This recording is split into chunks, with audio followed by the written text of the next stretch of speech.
उत्तर प्रदेश में भारतीय जनता पार्टी की प्रचंड जीत के बाद आज उप मुख्यमंत्री दिनेश शर्मा जी न्यूज नेशन पर हमारे साथ मौजूद हैं। बहुत स्वागत है दिनेश जी आपका न्यूज नेशन। धन्यवाद आपका और बहुत बधाई जिस तरह से भारतीय जनता पार्टी ने अपना परफॉर्मेंस इस बार सामने रखा है। आभार आपका। आपकी प्राथमिकताएं क्या है, सबसे पहले तो लोग यही जानना चाहते हैं। देखिए, हमारा प्रमुख कार्य है कि उत्तर प्रदेश को विकासोन्मुख गति प्राप्त हो, यहाँ पे लोगों के नौजवानों के लिए रोजगार का सृजन हो, अपराध मुक्त उत्तर प्रदेश हो, भ्रष्टाचार में जीरो टॉलरेंस हो जी, और महिलाओं के सम्मान की सुरक्षा हो। क्या बहुत ज्यादा दबाव है सरकार के ऊपर, क्योंकि 2019 का लक्ष्य आपके सामने है और ऐसे में शायद 2 साल से भी कम का वक्त है सरकार के पास अपनी पूरी परफॉर्मेंस को सामने रखने के लिए? देखिए, बीजेपी कभी भी चुनावी दृष्टि से कोई कार्य नहीं करती है। जनता के प्रति हम जवाबदेह हैं, क्योंकि जनता ने हमको चुना है और जनता ने अगर हमको चुना है तो हम उसकी उन्नति के लिए काम करने के लिए वचनबद्ध हैं।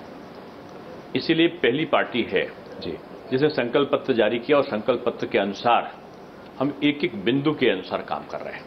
अवैध पशुशाला वधशाला हटानी है जी, हमने कड़ाई के साथ किया, उस पर पालन सुनिश्चित हुआ है। हमने कहा था किसानों का कर्जा हम माफ करेंगे और किसानों का कर्जा माफ करने 86 लाख से ऊपर किसान ऐसे हैं जो हमारे यहाँ लघु और सीमांत कृषक के रूप में फसली जिन्होंने ऋण लिया था, उनके 1 लाख रुपए तक के हमने कर्ज माफ कर दिए जी। ये भारत के इतिहास में शायद अभूतपूर्व घटना है। लेकिन दिनेश जी, बहुत सारे अर्थशास्त्री ऐसे हैं जो ये मान रहे हैं कि जो उत्तर प्रदेश राज्य है वो पहले ही से फिस्कल डिफिसिट की वजह से बहुत बुरी मार झेल रहा है और ऐसे में किसानों का कर्ज माफी और उसके साथ साथ जो दबाव आप अन्य राज्यों पर डाल रहे हैं जैसे कि हरियाणा, महाराष्ट्र, उसके साथ साथ मध्य प्रदेश, अन्य राज्यों पर भी आपके इस फैसले का काफी असर पड़ेगा और खुद आपकी अर्थव्यवस्था इससे चल रही है। मेरा ये मानना है जी कि अलग अलग राज्यों की अलग अलग परिस्थितियां होती हैं और अलग अलग परिस्थितियों के अनुसार वो अपना निर्णय लेने के लिए स्वयं स्वच्छंद होते हैं जी। अन्य राज्यों ने अपने घोषणा पत्र में ऋण को माफ करने के लिए नहीं लिखा है। केवल उत्तर प्रदेश के भारतीय जनता पार्टी की सरकार ने अपने संकल्प पत्र में सीमांत और लघु किसानों के ऋण की माफी की बात कही थी जी। तो जो हमने कहा था हमने पूरा किया। ऐसे कई सारे आलोचक हैं, खास करके आपकी विपक्षी पार्टियों की अगर हम देखें, समाजवादी पार्टी या फिर कांग्रेस, वो ये कह रही है कि आपका एजेंडा दरअसल कुछ और है लेकिन आप उसे विकास का नाम दे रहे हैं। आप समझ रहे होंगे मैं क्या? देखिए, हमारा 3 एजेंडा है जी। नंबर 1 विकास, नंबर 2 विकास और नंबर 3 विकास, और उसी के आधार पर देश की सरकार भी चल रही है, उसी के आधार पर हम उत्तर प्रदेश में भी काम कर रहे हैं जी। ये अलग बात है जिन्होंने काम नहीं किया है उनको अपनी नाकामी पे अफसोस के बजाय हमारी कामयाबी पे दुख हो रहा है। दुख स्वाभाविक है। अच्छा, ये बताइए, बूचर खाने के इस जो आदेश को आपकी सरकार ने अमली जामा पहनाया, जो कि अगर कानूनी दृष्टिकोण से देखा जाए तो पूरे तरीके से वैध है, क्योंकि किसी भी गैर कानूनी काम को कोई सही नहीं ठहरा सकता, लेकिन उसे एक वर्ग विशेष से जोड़कर क्यों देखा जा रहा है? ये बात अलग है कि आपसे मुलाकात करने के बाद लोग उसे अलग नजरिए से देखने लगे। नहीं, कई बड़े मौलाना हैं जी जिन्होंने इसका स्वागत किया है जी। सुप्रीम कोर्ट ने कहा है कि अवैध वधशालाएं बंद होनी चाहिए जी, और वैध वधशालाओं के लिए क्या क्या नॉर्म्स तय किए हैं उसको हम कड़ाई से पालन कर रहे हैं। अब जिन्होंने कानून की धज्जियां उड़ाई हैं जी, जिन्होंने कानून का माहौल उड़ाया है, तो उनको कानून का अनुपालन करते समय देखकर दुख होगा। अब दुखी व्यक्ति के लिए मेरे पास शब्दों का अभाव है। बस ईश्वर से कामना यही है जी कि उनके जीवन में उत्तर प्रदेश को विकसित होता वो देखें और हमारी प्रशंसा करने के लिए बाध्य हो। दिनेश जी, एक और बड़ा मसला है, आप करने कुछ चलते हैं और उसकी प्रतिक्रिया कुछ अलग तरीके से निकल कर आती है।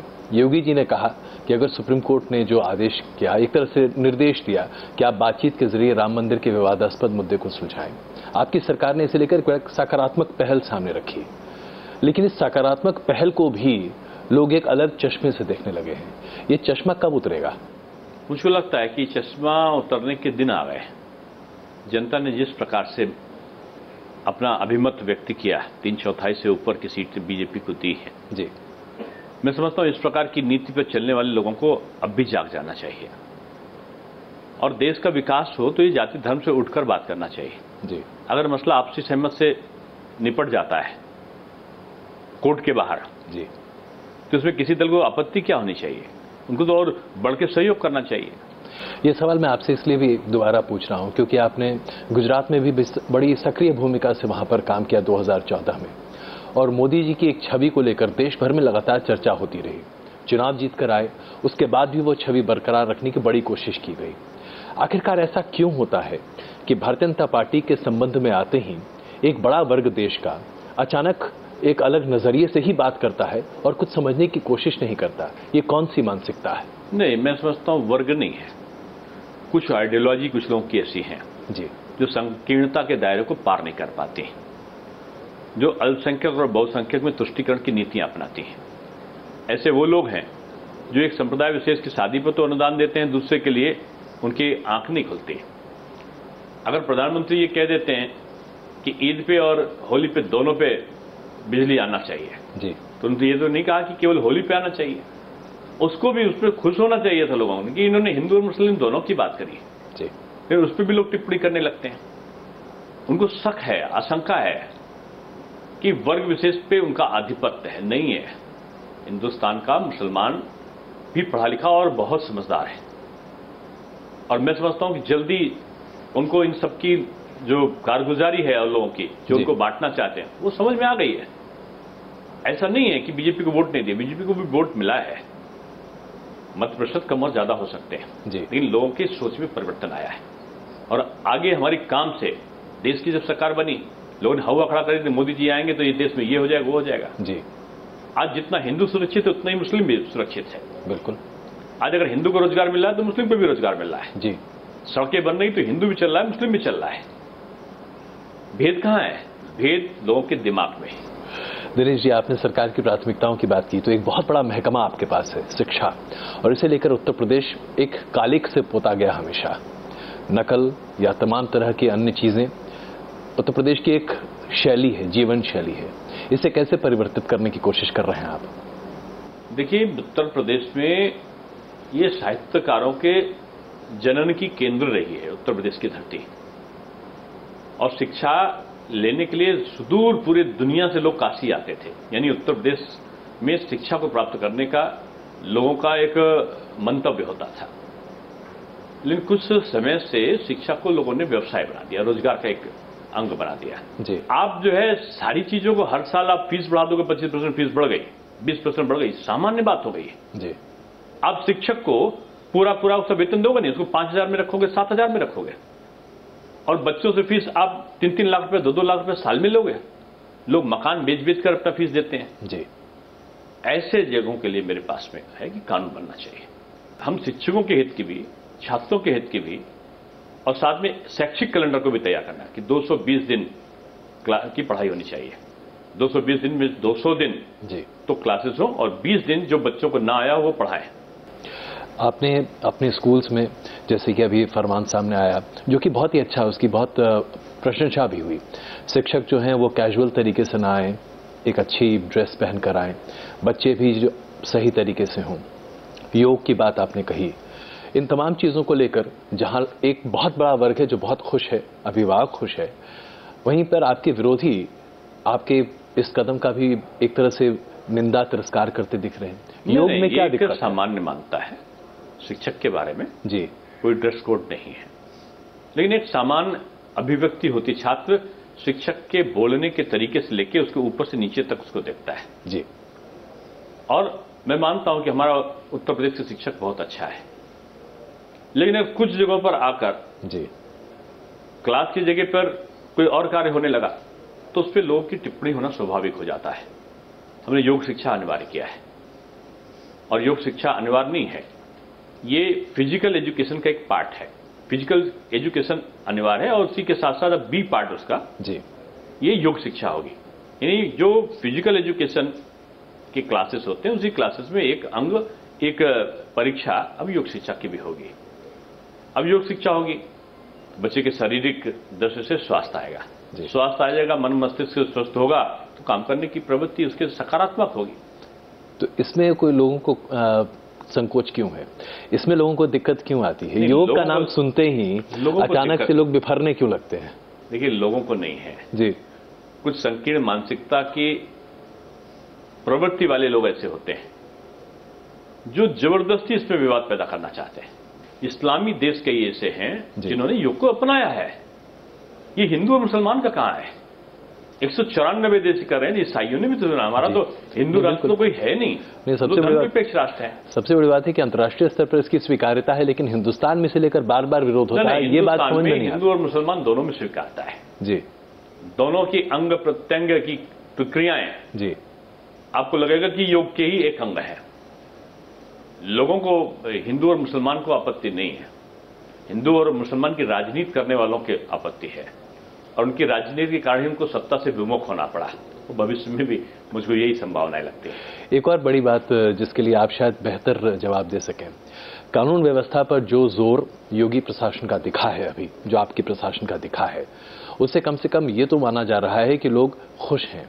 चाहे वो आप एंटी रोमियो स्क्वाड की बात करें, उसकी निंदा भी बहुत हुई, बहुत लोगों ने उसे लेकर बहुत सारी बातें कही, लेकिन अब इस पूरी प्रक्रिया को भी लोग हिंदुत्व के एजेंडे से जोड़कर देख रहे हैं। नहीं, जो भी कार्य है उसमें हिंदुत्व कहां से आ जाता है? ये बात मैं आपसे इसलिए बार बार पूछ रहा हूं क्योंकि ये आरोप आपके ऊपर बार बार क्यों मढ़ दिए जाते हैं? उत्तर प्रदेश की पुलिस एक हिंदू बहन के साथ में बदसलूकी करने वाले व्यक्ति को उतना ही दंड देगी जितनी हमारी मुस्लिम बहन के साथ में किसी ने अगर आंख उठाकर देखा तो उसका स्थान जो है जेल में होगा।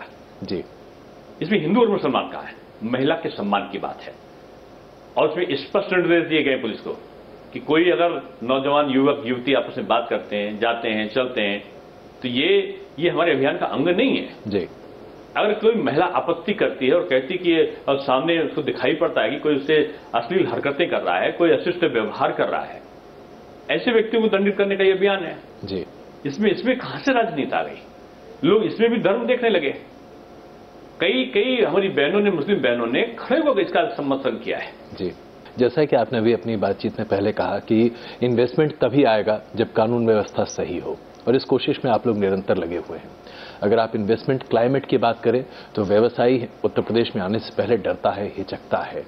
हरियाणा में कहीं ज्यादा इन्वेस्टमेंट है अगर आप उत्तर प्रदेश के मुकाबले देखें तो। इसे कैसे दुरुस्त कर पाएंगे आप? देखिए, गांवों में भी बिजली जाए, इसके लिए हमारा संकल्प है कि अक्टूबर 2018 तक हम 24 घंटे बिजली सबको दे सकें। हमारा संकल्प है जी, और हम देंगे।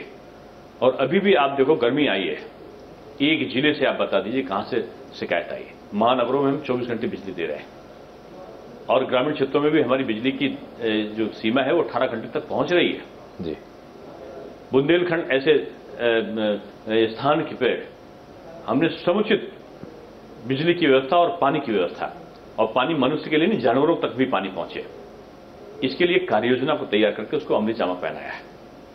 और मुझको लगता है कि आने वाले समय में जो पूर्वांचल है और जो बुंदेलखंड है जी, इनकी समस्याओं के निवारण के लिए हम लोग विशेष कार्य योजना को तैयार करके काम करेंगे। आपकी सरकार को अभी सिर्फ 21-22 दिन हुए, महीना भी आपने पूरा नहीं किया है, लेकिन जो कुछ सरकार कर रही है सुर्खियों में बना हुआ है। क्या इसकी वजह से आप लोगों को ज्यादा सचेत रहना पड़ता है कि पता नहीं कौन सी चीज की आलोचना कहीं ज्यादा और हो जाए? देखिए, समय के बदलाव के साथ साथ जी, मीडिया की प्राथमिकताएं भी बदली हैं। सकारात्मक कार्य हम करना चाहते हैं, और सकारात्मक कार्य की सर्वत्र प्रशंसा अधिकांशता होती है जी, और मीडिया ने भी इसको पॉजिटिव दिया है।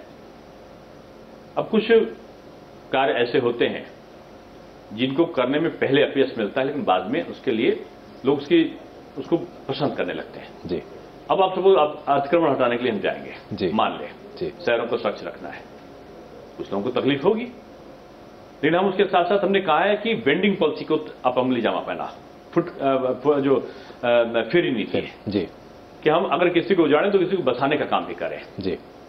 एक स्थान से दूसरे स्थान जाए, थोड़ी देर आलोचना करेगा जी, लेकिन चौड़ी सड़क पर जब चलेगा व्यक्ति तो कहेगा इस व्यक्ति ने अच्छा किया।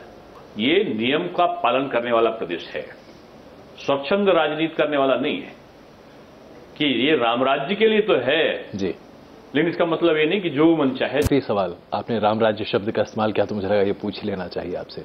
राम राज्य की जैसे ही चर्चा होती है इसे फिर एक सांप्रदायिक नजरिए से ही देखा जाता है।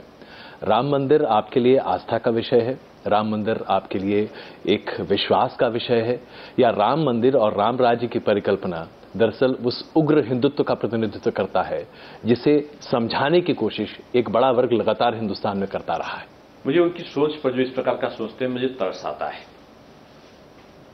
स्वर्गीय राजीव गांधी जी अयोध्या से अपना चुनाव प्रचार शिलान्यास करके करते हैं जी, और कहते हैं राम राज्य की स्थापना करेंगे, कांग्रेस के एजेंडा में आता है उनके लोकसभा चुनाव में, तो वो धर्मनिरपेक्ष हो जाता है। बीजेपी के कोई व्यक्ति कहे कि राम राज्य आएगा तो वो सांप्रदायिक बन जाता है। लोगों के मुख से निकले हुए जो विचार हैं जी, विपक्ष उनको अपने अनुसार, अपना कहो तो धर्मनिरपेक्ष, दूसरा कहे तो सांप्रदायिक। क्यों है ये? राम राज्य है क्या? राम चाहते, मर्यादा पुरुषोत्तम राम इसीलिए उनको बोलते हैं, तो अयोध्या से क्षत्रियों की सेना को बुलाकर रावण को परास्त कर सकते थे, नहीं किया उन्होंने। रामराज यही तो है कि उन्होंने सबरी के झूठे बेल खाए कंसुचित के, केवट और निषाद से दोस्ती करके उनके साथ में उन्होंने नदी को पार किया है जी। उन्होंने क्षत्रियों की सेना की जगह पर, शक्तिशाली क्षत्रिय की सेना की जगह पर रीछ को, बानर को, भालू को, आदिवासियों को, भीलों को, इनको एकत्रित कर, समाज के कुछ लोगों को, पिछड़ों को एकत्रित करके उनको शक्तिशाली बनाया और फिर एक नराधम शक्ति को परास्त करने में सफल हुए जी। यही तो रामराज है कि जो पिछड़ा है, कुचला है, उसको एक करो, मिलाओ, उसको शक्तिशाली करो। इसीलिए मुद्रा बैंक लाके छोटे छोटे लोन देने का काम प्रधानमंत्री ने किया। जनधन योजना लाए, जनधन योजना के माध्यम से छोटे छोटे लोगों, जिन्होंने 23 करोड़ लोगों ने, जिन्होंने कभी बैंक का चेहरा नहीं देखा था, खाते खोले उन्होंने। यही तो रामराज्य है। और इस रामराज को ये लोग नहीं चाहते, वो चाहते बड़े बड़े कैपिटलिस्ट का राज्य हो। वो चाहते हैं कि बड़े बड़े, केवल पूरी धन और संपदा जो है 10% लोगों के हाथ में हो, 90% लोग सड़क पे भीख मांगे, और वो जब चुनाव आए तो उनके लिए, उनके हित का चिंतन करके, पैसों का दुरुपयोग करके उनको वोट लेकर वो राज करें। क्यों नहीं हुआ आज? आज जो मुस्लिम संप्रदाय की संतुष्टि की बात करते हैं, तरक्की की बात करते हैं, उन्होंने कभी सोचा क्या कि आज मुसलमान भाई का हमारा बच्चा दरदोजी का काम करते हुए क्यों दिखता है जी? अच्छा है काम सीखे, लेकिन 4 साल 5 साल का बच्चा आज पंचर बनाता हुआ साइकिल का क्यों दिखता है? आज स्कूल की किताबें उसके हाथ में क्यों नहीं होती है? ये किसी ने सोचा? इसलिए नहीं सोचा 60 साल तक कांग्रेस ने शासन किया, ये सपा और बसपा सबकी सरकारें आई, इन्होंने इसलिए नहीं सोचा कि जिस दिन ये पढ़े लिखा हो जाएगा हिंदुस्तान का मुसलमान तो उनके कहने से वोटों का डाइवर्जन नहीं हो सकता है जी। इसलिए किया। हम चाहते हैं कि एक हाथ में मदरसों में पढ़ाई हो या कहीं भी पढ़ाई हो, एक हाथ में कुरान, पवित्र कुरान हो और दूसरे हाथ में कंप्यूटर हो।